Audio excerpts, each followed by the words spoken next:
ఆంధ్రప్రదేశ్ ప్రజలకు నమస్కారం. ఒక కీలకమైన అంశాన్ని మీ ముందుకు ఈ వీడియో ద్వారా తీసుకొస్తున్నాను. ఆంధ్రప్రదేశ్‌లో ఇప్పుడు కొత్త రకమైన ఎమర్జెన్సీ నడుస్తుంది. అది అధికారికంగా ప్రకటించిన ఎమర్జెన్సీ కాదు. రాజ్యాంగాన్ని రద్దు చేసిన ఎమర్జెన్సీ కూడా కాదు. కానీ ప్రజలు ప్రశ్నించకూడదు. ప్రతిపక్ష కార్యకర్తలు ప్రభుత్వ వైఫల్యాలను బయటపెట్టకూడదు అని పోలీసులను అడ్డం పెట్టుకొని అమలు చేస్తున్న చంద్రబాబు డిజిటల్ ఎమర్జెన్సీ. సోషల్ మీడియాలో వ్యక్తిత్వ హననాన్ని అరికట్టడమే తమ లక్ష్యమని చంద్రబాబు చెబుతున్నారు. కానీ అసలు ప్రశ్న ఏమిటంటే, వ్యక్తిత్వ హననాన్ని అరికట్టడమే లక్ష్యమైతే వైఎస్ జగన్ గారిపై, ఆయన కుటుంబ సభ్యులపై, వైఎస్ఆర్సీపీ నాయకులపై జరిగిన అసత్య ప్రచారంపై ఎన్ని కేసులు పెట్టారు? మార్ఫింగ్ వీడియోలు చేసిన వారిపై ఎన్ని ఎఫ్ఐఆర్లు నమోదు చేశారు? మహిళా నాయకులను, వారి కుటుంబ సభ్యులను అత్యంత నీచంగా దూషించిన వారిని ఎంతమందిని అరెస్ట్ చేశారు? వైఎస్ఆర్సీపీ నాయకులు ఇచ్చిన వందలాది ఫిర్యాదుల్లో ఎన్ని ఫిర్యాదులు పోలీసులు పట్టించుకున్నారు? వీటికి సమాధానం చెప్పకుండా సోషల్ మీడియాలో సభ్యత గురించి చంద్రబాబు మాట్లాడడం అంటే దొంగే దొంగ అని అరుస్తున్నట్టుగా ఉంది. అసలు సోషల్ మీడియాలో విషాన్ని నింపింది ఎవరు? చంద్రబాబు సోషల్ మీడియా మోడస్ ఆపరండి రాష్ట్ర ప్రజలకు కొత్తేమీ కాదు. ముందుగా ఒక అబద్ధాన్ని తయారు చేస్తారు. ఆ అబద్ధాన్ని తనకు అనుకూలమైన పత్రికలు, టీవీ ఛానళ్ళు ప్రచారం చేస్తారు. ఆ తర్వాత వందలాది యూట్యూబ్ ఛానళ్ళు, వేల సోషల్ మీడియా ఖాతాల్లో అదే కథనాన్ని ఒకేసారి వ్యాపింపజేస్తారు. ఒకే అబద్ధాన్ని వందల ఖాతాలు ఒకేసారి పోస్ట్ చేస్తే రాష్ట్ర ప్రజలంతా అదే మాట్లాడుకుంటున్నారని భ్రమను సృష్టిస్తారు. ప్రభుత్వాన్ని ఎవరైనా ప్రశ్నిస్తే వారు లేవనెత్తిన అంశానికి సమాధానం చెప్పరు. వారి కుటుంబంపై దాడి చేస్తారు. వారి కులాన్ని తెర మీదకి తెస్తారు. వారి వృత్తిని కించపరుస్తారు. వారి వ్యక్తిత్వ జీవితాన్ని రోడ్డు మీదకు లాగుతారు. మార్ఫింగ్లు చేస్తారు. అసభ్య స్కిట్లు తయారు చేస్తారు. తప్పుడు వీడియోలు ప్రచారం చేస్తారు. అసలు ప్రజా సమస్యను పక్కన పెట్టి ప్రశ్నించే వ్యక్తినే నిందితుడిగా చూపిస్తారు. ఇది చంద్రబాబు నిర్మించిన వ్యవస్థీకృత డిజిటల్ విష వ్యవస్థ. తన వాళ్లకు పదవులు, ప్రశ్నించిన వారిపై కేసులు పెడతారు. ఇది చంద్రబాబు తీరు. కిరాకార్పి, సీమరాజు, స్వాతి చౌదరి, యాష్లు వంటి సోషల్ మీడియా ముఖాలు ఎలా పుట్టుకొచ్చాయి? వారిని ఎవరు ప్రోత్సహించారు? ఎవరి రాజకీయ ప్రయోజనాల కోసం వారు పనిచేస్తున్నారు? టీడీపీకి అనుకూలంగా సోషల్ మీడియాలో ప్రచారం చేసిన వారిలో పలువురు ప్రభుత్వ పదవులు ఎందుకు ఇస్తున్నారు? ప్రభుత్వానికి నిజంగా పారదర్శకత ఉంటే గత 2 ఏళ్లలో సోషల్ మీడియా నేపథ్యంలో ప్రభుత్వం పదవులు పొందిన వారి జాబితాను విడుదల చేయగలరా? వారికి ఇచ్చిన పదవులేంటి? వారి అర్హతలేంటి? వారి బాధ్యతలేంటి? వారికి ఇస్తున్న జీతాలెంత?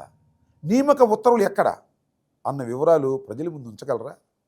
తమకు అనుకూలంగా పోస్టులు పెట్టిన వారికి ప్రభుత్వ హోదాలు, లక్షల రూపాయల జీతాలు, ప్రభుత్వాన్ని ప్రశ్నిస్తున్న యువకులకి కేసులు, రౌడీ షీట్లు, అర్ధరాత్రి అరెస్టులు. ఇదేగా చంద్రబాబు చేస్తున్నది. కూటమి ప్రభుత్వం ఏర్పడి 2 ఏళ్లు పూర్తయ్యాయి. అభివృద్ధి ఎక్కడా? సంక్షేమం ఎక్కడా? సూపర్ 6, సూపర్ 7 హామీలు ఎక్కడా? ఆడబిడ్డ నిధి ఎప్పుడు వస్తుందని మహిళలు ఎదురు చూస్తున్నారు.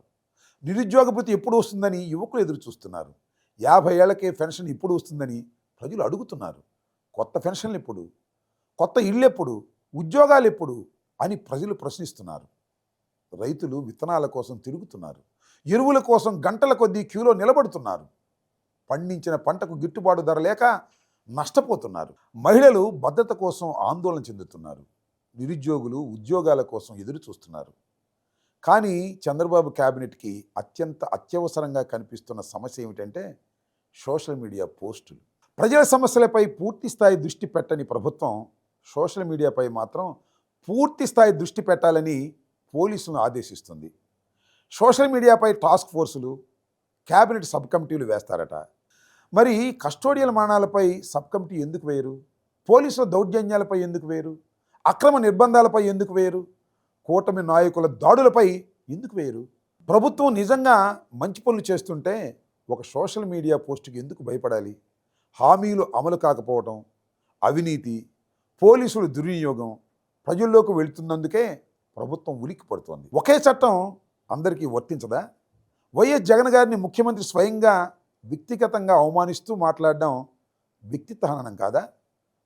చట్టం ప్రతిపక్ష కార్యకర్తలకు మాత్రమే వర్తిస్తుందా? ముఖ్యమంత్రికి వర్తించదా? పెయిడ్ ఆర్టిస్టులతో వైఎస్ఆర్సీపీ నాయకులను, వారి కుటుంబ సభ్యులను అవమానిస్తూ చేసే క్రూరమైన స్కిట్లు వినోదమా? ప్రభుత్వాన్ని ప్రశ్నిస్తూ చేసిన వీడియో మాత్రం నేరమా? టీడీపీ నాయకులు ఫిర్యాదు చేస్తే గంటల్లో కేసు నమోదు చేస్తారు.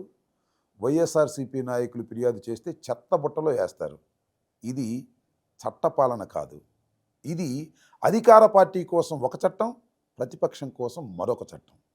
నిజంగా సోషల్ మీడియా నేరాలను అరికట్టాలంటే ఒకే చట్టం, ఒకే ప్రమాణం, ఒకే న్యాయం అందరికీ వర్తింపజేయాలి.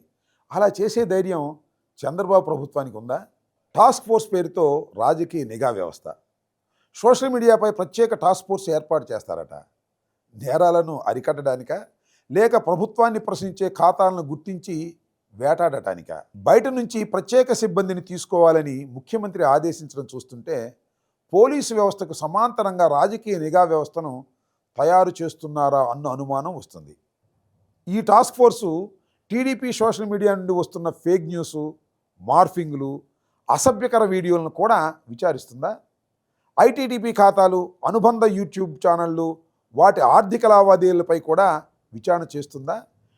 టీడీపీ అనుకూలంగా పోస్టులు పెట్టేందుకు గూగుల్లో చెల్లింపులు, ఇతర ప్రోత్సాహాలు అందాయన్న ఆరోపణలను పరిశీలిస్తుందా? లేదా ముందుగానే వైఎస్ఆర్సీపీ కార్యకర్తల జాబితాను సిద్ధం చేసుకొని వచ్చిందా? న్యాయపరమైన చిక్కులు రాకుండా చూడాలి అని చంద్రబాబు చెప్పడం మరింత అనుమానాలకు తావిస్తుంది. చట్ట ప్రకారం నడుచుకోవాలని చెప్పకుండా న్యాయపరమైన చిక్కులు రాకుండా ఎలా కేసులు పెట్టాలో ఎందుకు చెబుతున్నారు?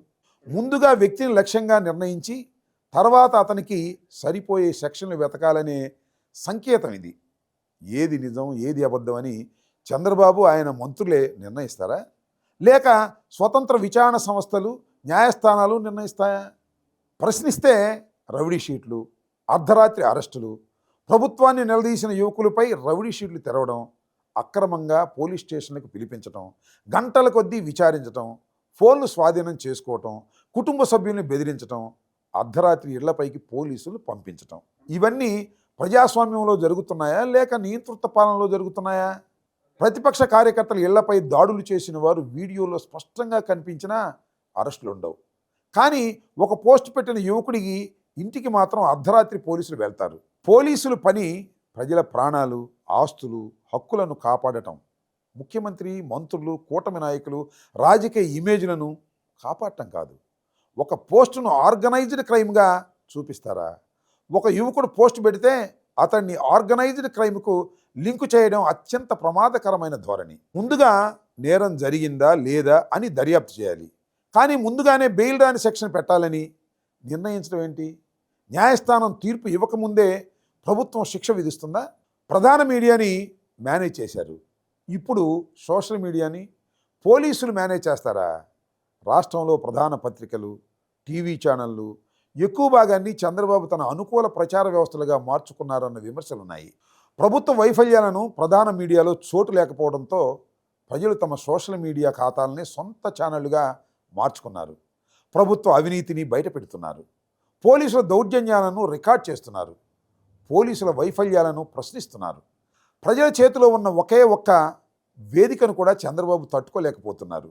అందుకే మొదట ప్రధాన మీడియాను మేనేజ్ చేశారు. ఇప్పుడు సోషల్ మీడియాని పోలీసులతో మేనేజ్ చేయాలని చూస్తున్నారు. చంద్రబాబు కోరుకుంటున్నది స్వతంత్ర మీడియా కాదు.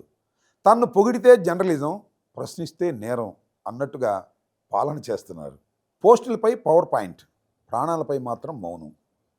కేబినెట్ సమావేశంలో డీజీపీ సోషల్ మీడియాపై పవర్ పాయింట్ ప్రజెంటేషన్ ఇచ్చారట. మరి సాయికృష్ణ మరణంపై ఎందుకు పవర్ పాయింట్ ప్రజెంటేషన్ ఇవ్వలేదు? మృతదేహం మాయం చేశారన్న ఆరోపణపై ఎందుకు చర్చించలేదు? రహస్యంగా దహనం చేశారన్న ఆరోపణపై ఎందుకు మాట్లాడలేదు? సీసీ ఫుటేజీలు తొలగింపై ఎందుకు నోరెత్తలేదు? తన కుమారుణ్ణి చంపేస్తున్నారని కుటుంబ సభ్యులు, పోలీసులు, ఉన్నతాధికారులకు మొరపెట్టుకున్నా స్పందించని ప్రభుత్వం సోషల్ మీడియా పోస్టులపై మాత్రం అత్యవసర సమావేశాలు పెట్టుకోవటం సిగ్గుచేటు కదా? క్రాంతి కుమార్ పోలీసుల వేధింపులతో ఆత్మహత్య చేసుకున్నారన్న ఆరోపణపై డీజీపీ ఎందుకు సమగ్ర నివేదిక ఇవ్వలేదు? గంగమ్మ, కళావతి, తిరుపతమ్మ ఘటనలపై క్యాబినెట్లో ఎందుకు చర్చించలేదు? సోషల్ మీడియా పోస్టుల కంటే మనిషి ప్రాణాలు తక్కువ? కస్టోడియల్ మరణాలపై టాస్క్ ఫోర్స్ లేదు. పోలీసుల దౌర్జన్యాలపై టాస్క్ ఫోర్స్ లేదు. అక్రమ నిర్బంధాలపై టాస్క్ ఫోర్స్ లేదు. కానీ వాటిని ప్రశ్నిస్తున్న ప్రజలపై మాత్రం టాస్క్ ఫోర్స్. ఇది డైవర్షన్ రాజకీయం. సూపర్ 6 హామీలు వైఫల్యం నుంచి ప్రజల దృష్టిని మరలించాలి. రైతుల సమస్యలు ప్రజల్లోకి వెళ్లకుండా చూడాలి. నిరుద్యోగులపై చర్చ జరగకుండా చేయాలి. మహిళల భద్రతపై ప్రశ్నలు రాకుండా చూడాలి. సాయికృష్ణ, కాంతికుమార్ ఘటనలు సమాధానం చెప్పకుండా తప్పించుకోవాలి. అందుకే ఒకరోజు పవన్ కళ్యాణ్ని ముందు పెడతారు, మరో రోజు మతం పేరుతో వివాదం సృష్టిస్తారు, ఇంకో రోజు రావణ పేరుతో కథ నడుపుతారు, మరో రోజు సోషల్ మీడియా కార్యకర్తలపై కేసులు పెడతారు. ప్రజల సమస్యలకు సమాధానం చెప్పకుండా వివాదాలు సృష్టించడం, ప్రతిపక్షంపై నెట్టడం, పోలీసులతో గొంతులు నొక్కించడం ఇది చంద్రబాబు పాత రాజకీయ పద్ధతి. చంద్రబాబు గారు, మీ అబద్ధాలను ప్రచారం చేయడానికి వందల యూట్యూబ్ ఛానళ్లను సృష్టించుకోవచ్చు, వేల సోషల్ మీడియా ఖాతాలను నడుపుకోవచ్చు. మీకు అనుకూలంగా పనిచేసే వారికి ప్రభుత్వ పదవులు, లక్షల రూపాయలు జీతాలు ఇవ్వవచ్చు. ప్రభుత్వాన్ని ప్రశ్నించిన యువకులపై కేసులు పెట్టవచ్చు, రవిడీ షీట్లు తెరవచ్చు, బెయిల్ రాని సెక్షన్లు వేయవచ్చు, అర్ధరాత్రి అరెస్టులు చేసి కుటుంబాలను భయపెట్టవచ్చు, టాస్క్ ఫోర్సులు వేయవచ్చు, ఫోన్లు స్వాధీనం చేసుకోవచ్చు, ఖాతాలను మూయించవచ్చు. కానీ ప్రజల మనసుల్లో ఉన్న నిజాన్ని తొలగించలేరు.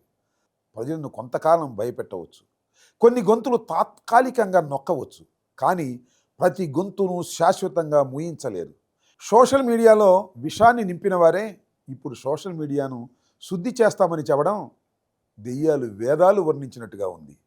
దొంగే దొంగ దొంగ అని అరుస్తున్నట్టుగా సోషల్ మీడియాలో సభ్యత గురించి చంద్రబాబు మాట్లాడుతున్న తీరును ప్రజలు గమనిస్తున్నారు. ప్రజల గొంతును నొక్కిన ప్రతి ప్రభుత్వానికి చరిత్రలో ఒక తీర్పు వచ్చింది. చంద్రబాబు ప్రభుత్వానికి అదే తీర్పు తప్పదు.